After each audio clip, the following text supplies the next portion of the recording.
আদালতে মামলা করার তাগিদ নাগরিক কমিটির। পরবর্তী যে যারা ফিরে আসে নাই সেটা যদি আপনি লিস্ট করেন তাহলে এটা গণহত্যার থেকে বেশি হয়ে যাবে। একটাই দাবি, এখানে যত আয়নাঘর আছে, গুমখানা আছে, এগুলো উন্মুক্ত করতে হবে জনগণের সামনে। গোপন বন্দিশালায় আটকে স্বীকারোক্তি নেওয়ার অভিযোগ, গুম খুনে জড়িত সদস্যদের গ্রেফতারের দাবিতে র্যাব 1 কার্যালয়ের সামনে বিক্ষোভ, এলিট ফোর্স বিলুপ্তির দাবি।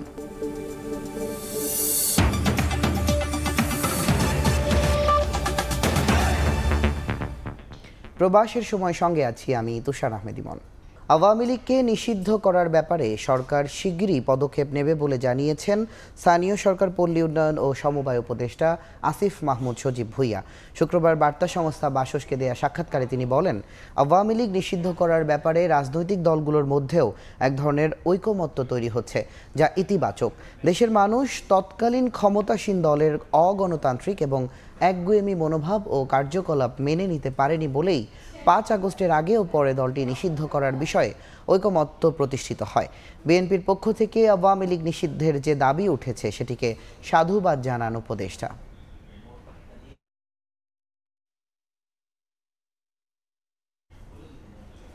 ভারত থেকে শেখ হাসিনাকে ফিরিয়ে আনা না গেলে আন্তর্জাতিক আদালতে মামলা করে বিচার নিশ্চিত করার দাবি জানিয়েছেন জাতীয় নাগরিক কমিটি।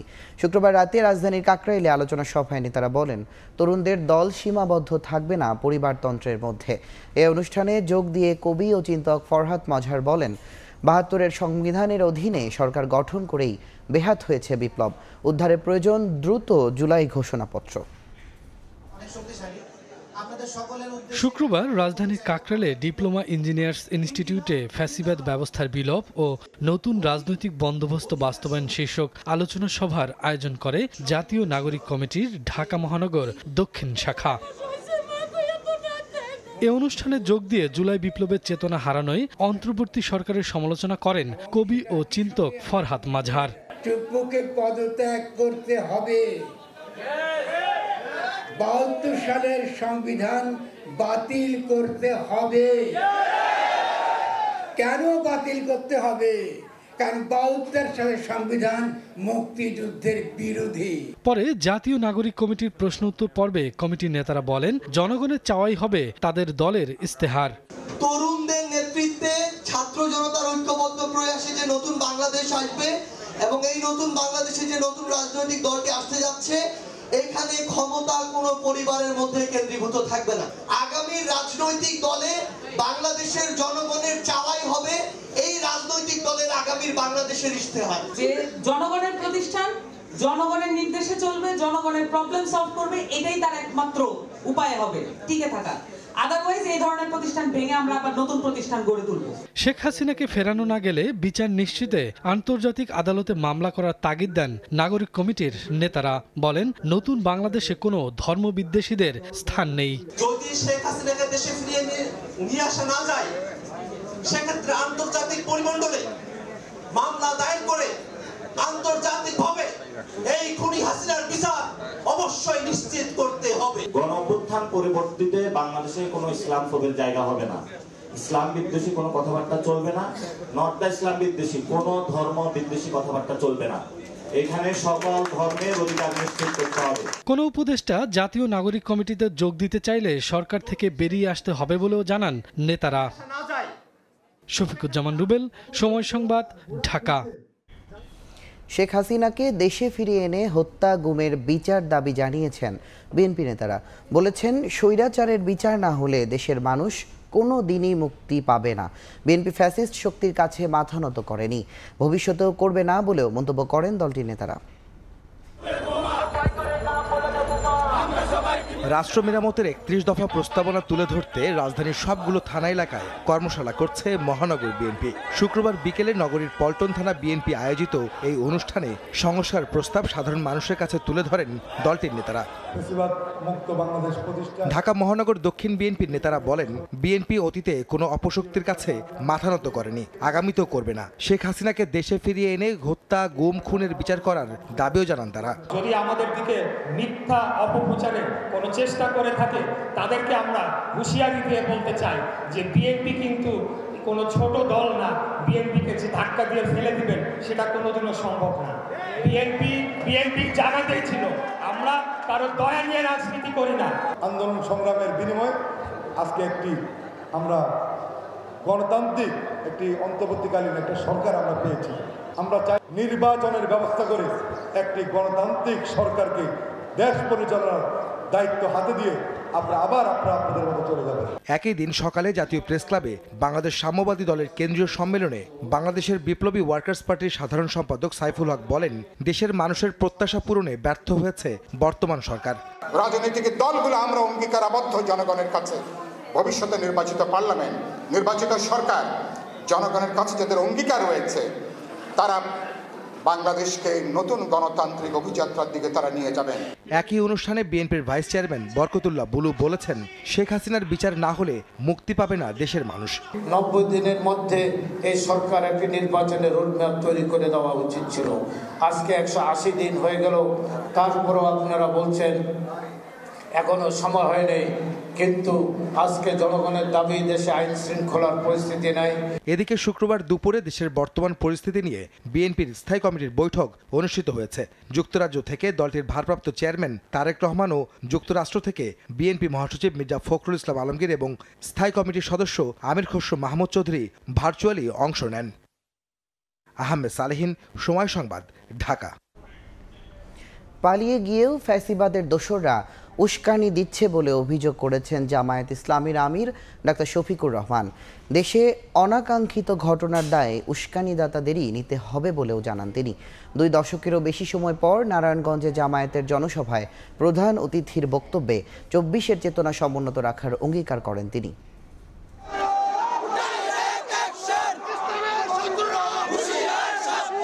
শুক্রবার সকালেই মিছিল স্লোগানে মুখর হয়ে ওঠে নারায়ণগঞ্জ শহর। জনসভা শুরুর নির্ধারিত সময়ের আগেই কানায় কানায় পূর্ণ হয় ওসমানী পৌর স্টেডিয়াম। দীর্ঘ সময় পর প্রকাশ্যে দলের কর্মসূচিতে যোগ দিতে পেরে উচ্ছ্বসিত জামায়াতে ইসলামীর কর্মী সমর্থকরা।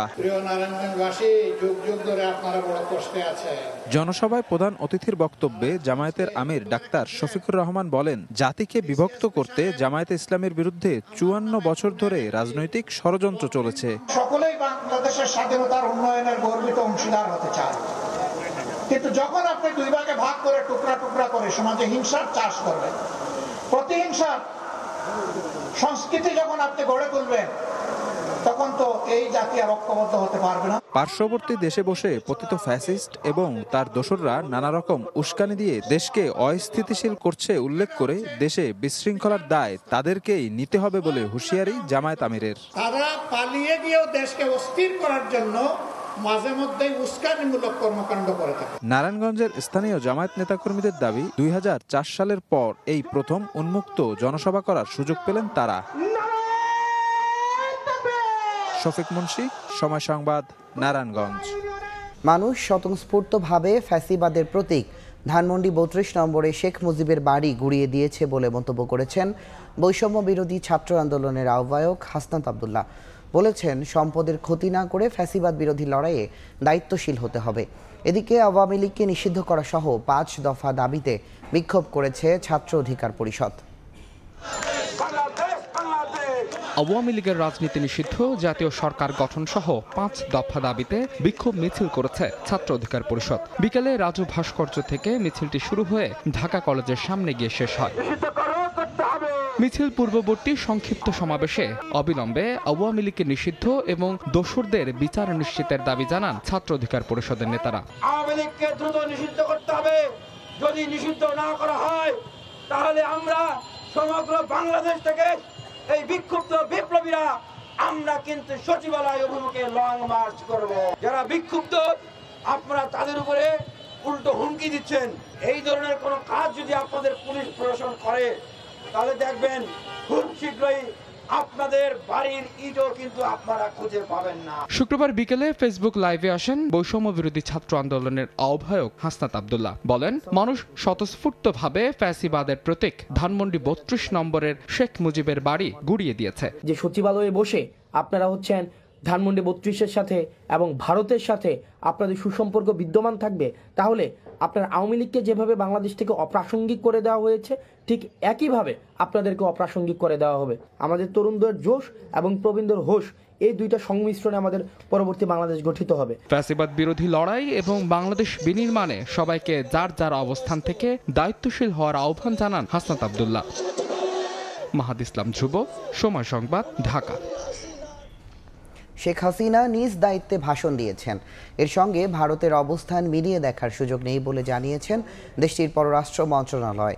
ভারতে বসে শেখ হাসিনার বক্তব্যের জেরে ভারপ্রাপ্ত হাইকমিশনারকে তলব করে প্রতিবাদের একদিন পর এমন কথা জানালো দেশটি। এদিকে শেখ হাসিনা ইস্যুতে ভারতকে নিয়ে প্রশাসনের তরফ থেকে মন্তব্যের কারণে দেশটিতে নিযুক্ত বাংলাদেশের ভারপ্রাপ্ত হাইকমিশনারকে তলব করেছে দিল্লি। শুক্রবার এক প্রতিবেদনে বিষয়টি জানিয়েছেন ভারতীয় কয়েকটি গণমাধ্যম। যুক্তরাষ্ট্র সফরে আঞ্চলিক ইস্যু হিসেবে বাংলাদেশ প্রসঙ্গে ট্রাম্পের সাথে কথা বলতে পারেন ভারতের প্রধানমন্ত্রী নরেন্দ্র মোদী। প্রেস ব্রিফিংয়ে বিষয়টি জানান ভারতীয় পররাষ্ট্র সচিব বিক্রম মিশ্রি।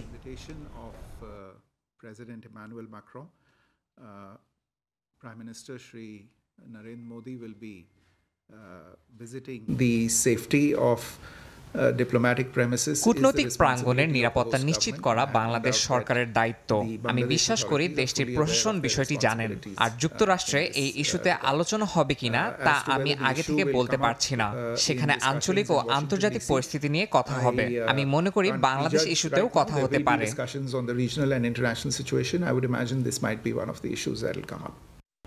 বিগত ফ্যাসিস্ট সরকারের আমলে গুম খুনের বিচার এবং আয়নাঘর উন্মোচনের দাবিতে উত্তরায় বিক্ষোভ করেছে কাউন্সিল এগেইনস্ট ইনজাস্টিস সংগঠনের নেতাকর্মীরা। শুক্রবার দুপুর থেকেই র্যাব 1 কার্যালয়ের সামনে অবস্থান নেন তারা। দাবি আদায় না হওয়া পর্যন্ত কর্মসূচি চালিয়ে যাওয়ার হুঁশিয়ারি দিয়েছেন আন্দোলনকারীরা।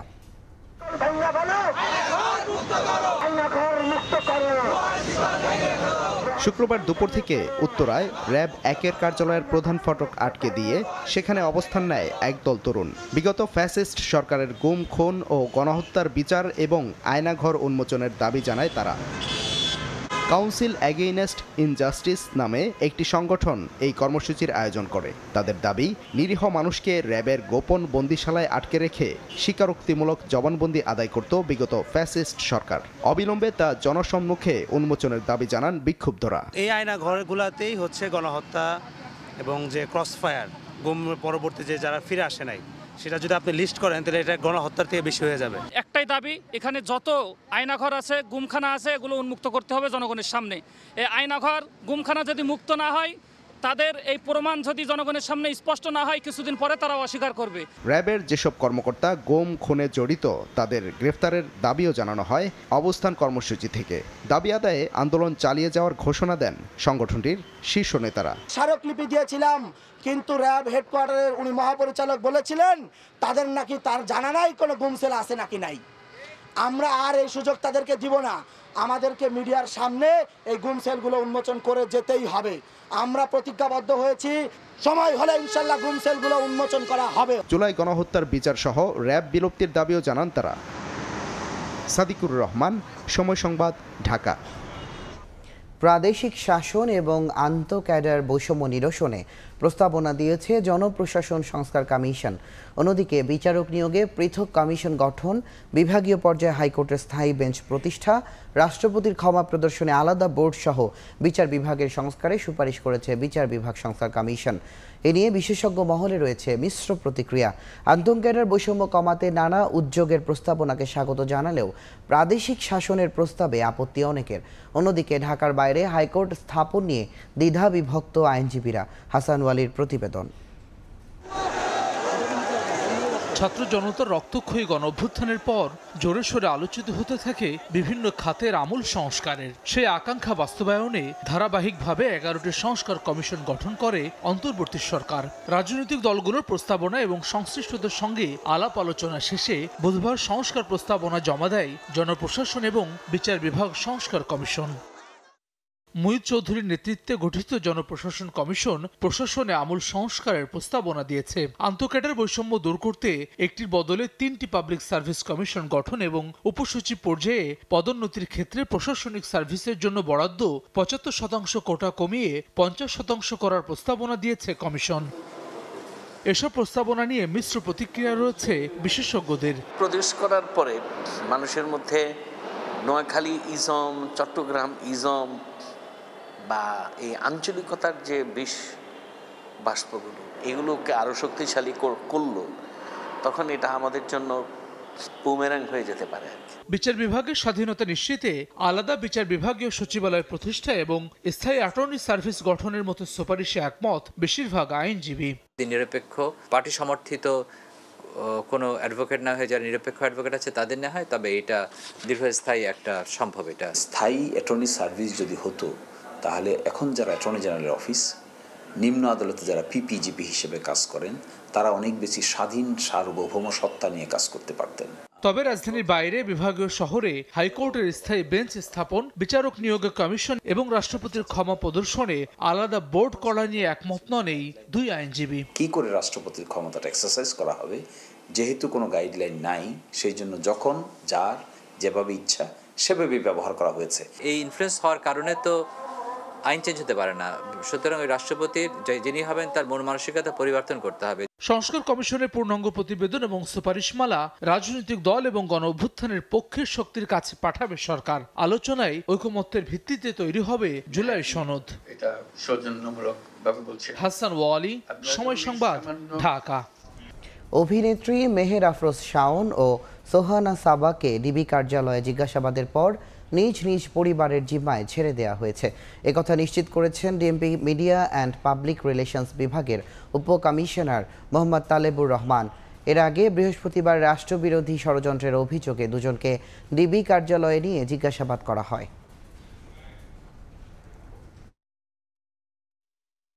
আন্তর্জাতিক বাজারে বুকিং রেট সর্বনিম্ন পর্যায়ে নেমে আসায় 1 লাখ মেট্রিক টন চাহিদার বিপরীতে 2,63,000 মেট্রিক টন ছোলা আমদানি হয়েছে বাংলাদেশে।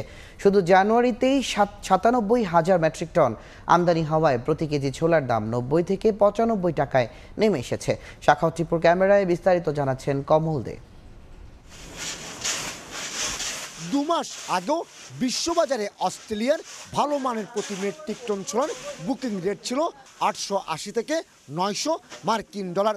বর্তমানে সে ছোলার বুকিং রেট কমে দাঁড়িয়েছে 680 থেকে 700 মার্কিন ডলারে। 2 মাস আড়াই মাস আগে আমরা বিক্রি কেজি প্রতি 120 টাকায়, সেটি এখন বিক্রি হচ্ছে 100 থেকে 95 টাকায়। এটার মূল কারণ হচ্ছে প্রতি টনে ডলার প্রতি প্রায় $200 কমেছে। চট্টগ্রাম কাস্টম হাউজের তথ্য মতে 2024 সালের পুরো বছরে 1,66,000 মেট্রিক টন ছোলা আমদানি হলো। চলতি বছরের জানুয়ারি মাসে এককভাবে 97,181 মেট্রিক টন ছোলা আমদানি হয়েছে। এক্ষেত্রে সিন্ডিকেট যদি না কাজ করে থাকে এবং সরকার যদি যথেষ্ট এখানে কন্ট্রোল করতে পারে, সাধারণ মানুষ খুবই রিজনেবল প্রাইসে ছোলা কিনতে পারবে বলে আমরা আশা করছি। পাইকারি পর্যায়ে বর্তমানে ভালো মানের প্রতি কেজি ছোলা 90 থেকে 95 টাকায় বিক্রি হচ্ছে। শুধুমাত্র প্রিমিয়াম কোয়ালিটির জবা ও সূর্যমুখী ব্র্যান্ডের ছোলার দর 102 টাকা। অবশ্য এই ছোলা 1 মাস আগেও 122 টাকায় বিক্রি হতো। পর্যাপ্ত ছোলা আমদানি হয়েছে, আমদানি হওয়ার কারণে মোটামুটি বাজার সামঞ্জস্যতা আছে, দিন দিন ছোলার দাম কমতেছে।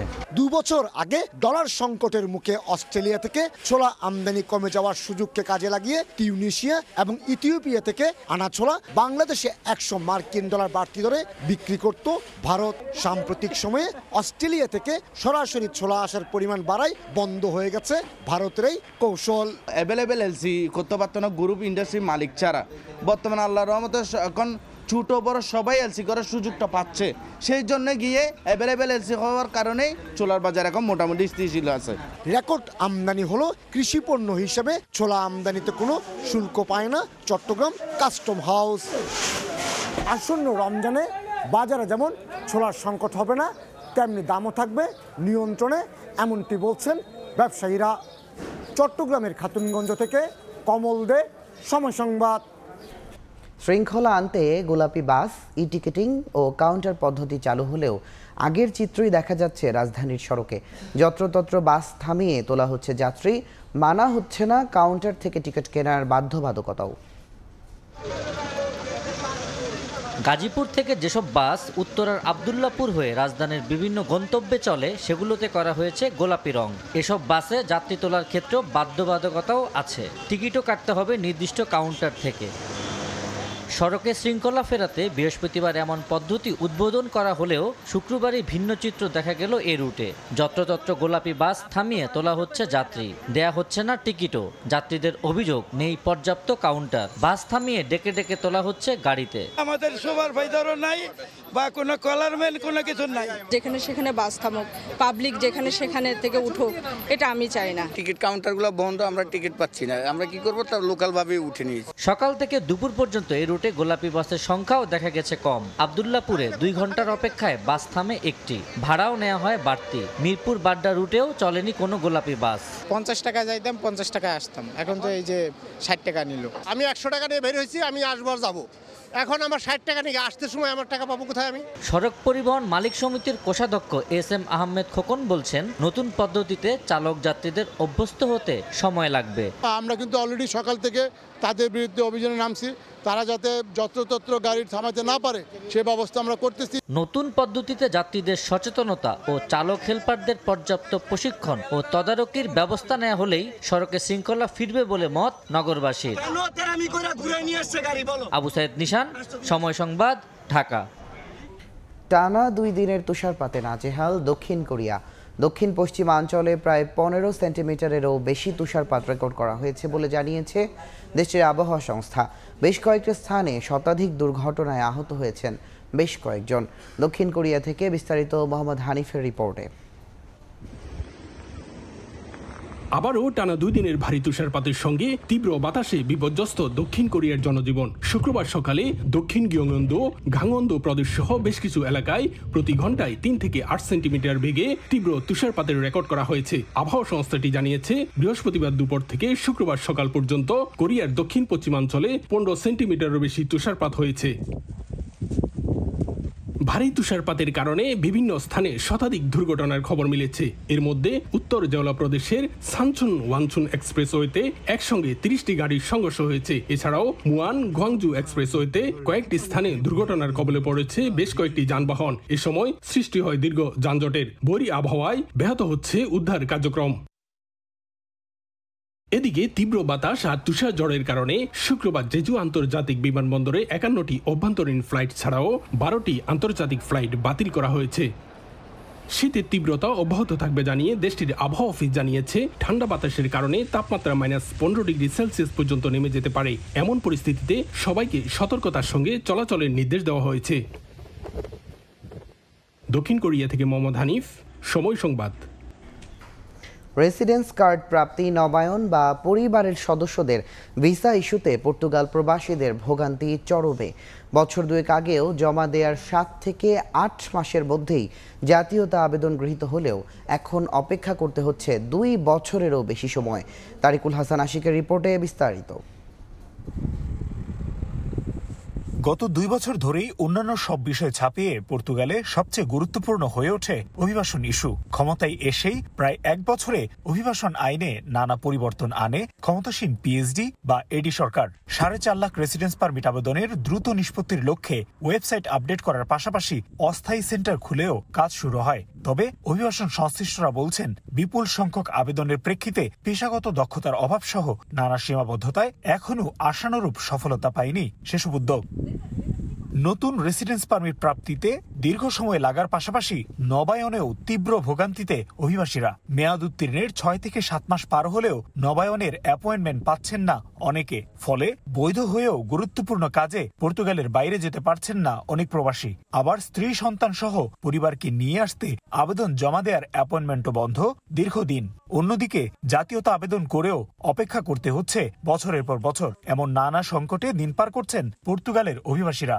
সরকারিভাবেই হোক আর যেটাই হোক, এখন অনেকটা রেসিজম বেড়ে গেছে, যেটার কারণে যারা আমরা বাংলাদেশিরা সহ এশিয়ানরা বসবাস করি তারা একটা ভবিষ্যতের জন্য দুঃস্বপ্ন দেখছি। এমন পরিস্থিতিতে অভিবাসীদের মধ্যে হতাশা বাড়ছে উল্লেখ করে সরকারের সদিচ্ছা বাড়ানোকেই একমাত্র সমাধান বলছেন অভিবাসন সংশ্লিষ্টরা। প্রথমত সরকারের সদিচ্ছা বাড়ানোর পাশাপাশি বর্তমান অবস্থাকে আরও ঢেলে সাজানো প্রয়োজন।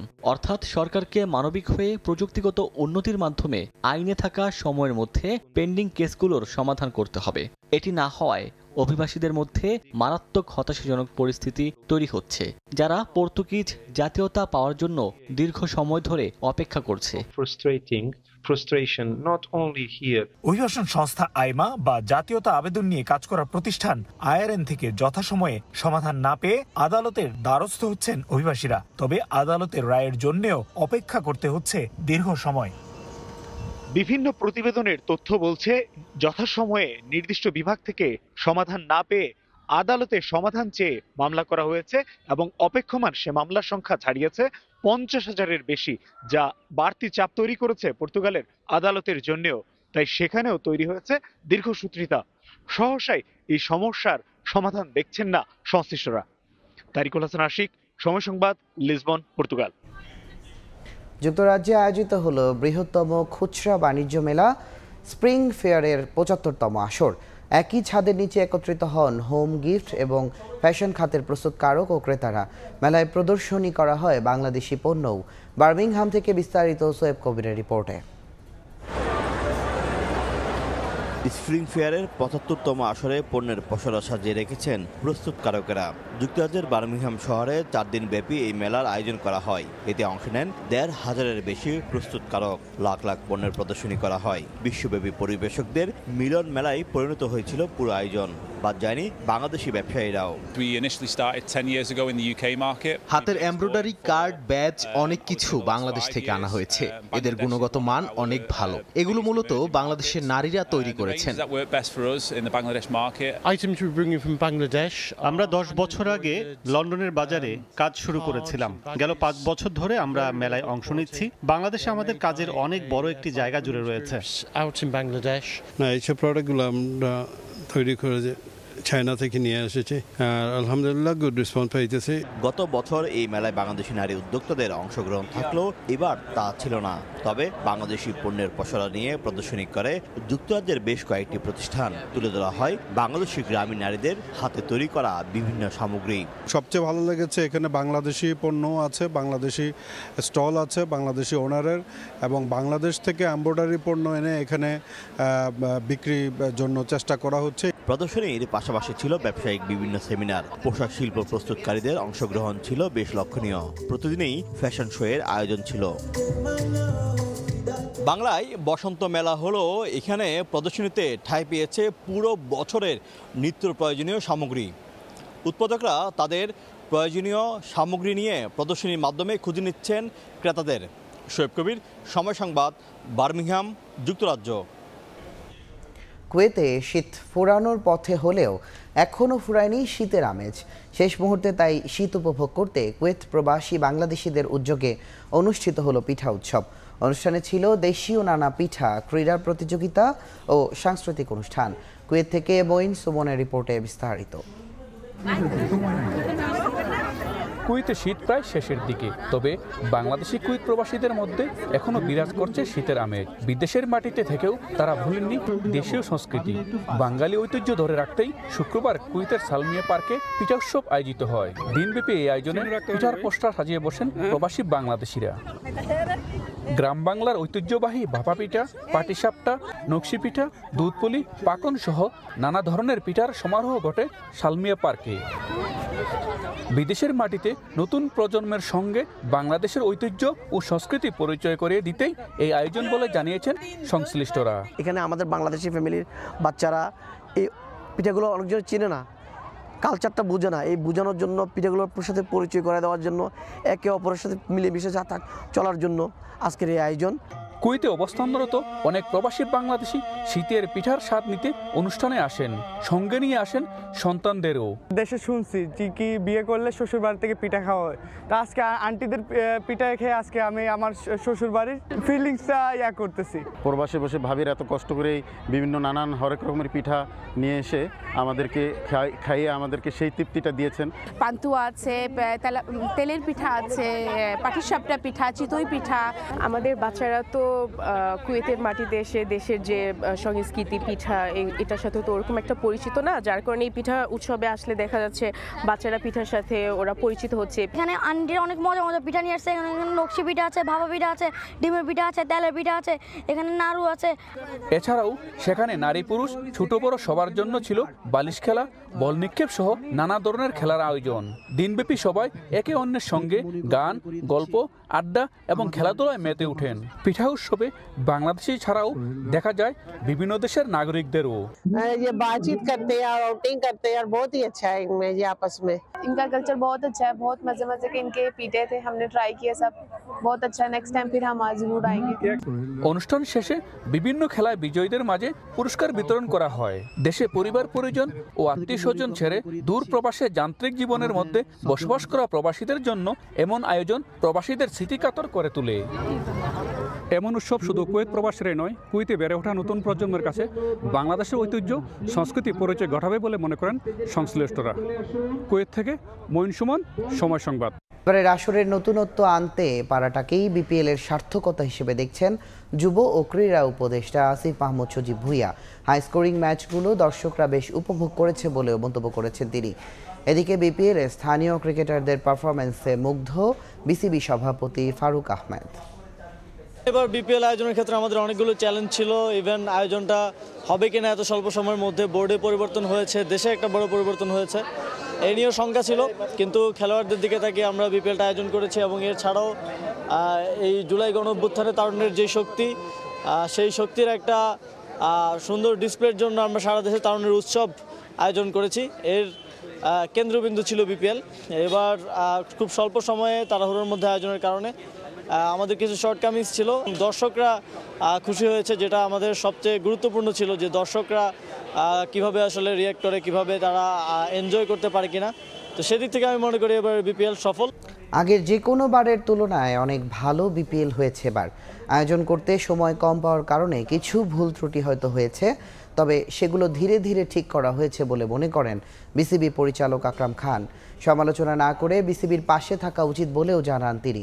এদিকে উত্তেজনাপূর্ণ ফাইনালে নিজের শহর হেরে গেলেও দুঃখ নেই আকরামের। ভালো ম্যাচ হওয়ায় সন্তুষ্ট সাবেক অধিনায়ক। খুবই ভালো, কারণ আমাদের দর্শকরা যেভাবে আসে, এত কষ্ট করে আসে, তো এই ধরনের খেলা উপভোগ করাটা আসলে এটা ক্রিকেটের জন্য অনেক ভালো। এবং এবার কিন্তু সত্যি কথা বলতে কি, আপনার 90% জিনিস অনেক ভালো ছিল। আপনার উইকেট ভালো ছিল, গ্রাউন্ডস এর ফ্যাসিলিটিসও ভালো ছিল, প্লেয়াররা ভালো খেলেছে এবং দর্শকরাও কিন্তু খেলা দেখে খুবই আনন্দিত হয়েছে। অল্প সময় পাওয়ার জন্য অনেক কিছু হয়তো দু একটা ভুল হয়েছে, যেটা আমাদের বোর্ড স্বীকার করেছে, বাট তারপর আমি মনে করি এটা খুব একটা ভালো টুর্নামেন্ট হয়েছে।